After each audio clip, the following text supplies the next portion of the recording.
எந்த மந்தில் பிறந்தவங்களுக்கு எந்த மாதிரி பெட் கிடச்சிருக்குன்னு வாங்க பார்த்துடலாம்.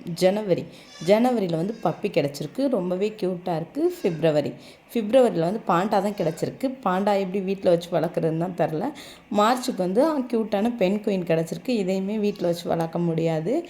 ஏப்ரலுக்கு வந்து சூப்பரான பூனைக்குட்டி தான் கிடச்சிருக்கு. பூனைக்குட்டினா யாருக்கு தான் பிடிக்காது.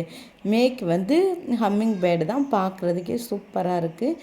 ஜூனுக்கு வந்து என்ன கிடச்சிருக்குன்னா சூப்பரான திமிங்கலை கிடைக்கி. இதே பூரா வீட்டில் வச்சு வளர்க்க முடியும், நியாயம் வேணாமா? ஜூலைக்கு வந்து ஜிராஃபி தான் வந்து கிடச்சிருக்கு, இதையுமே வீட்டில் வச்சு வளர்க்க முடியாது. ஆகஸ்ட்டுக்கு வந்து முள்ளமன்றி தான் கிடச்சிருக்கு, இது வீட்டில் வச்சு வளர்க்குறதா என்னென்னு எனக்கு தெரியல, உங்களுக்கு தெரிஞ்சால் கமெண்ட் பண்ணுங்கள். செப்டம்பருக்கு வந்து ஹிப்போ தான் கிடச்சிருக்கு, இதுவும் நல்லா தான் இருக்குது பார்க்குறதுக்கு.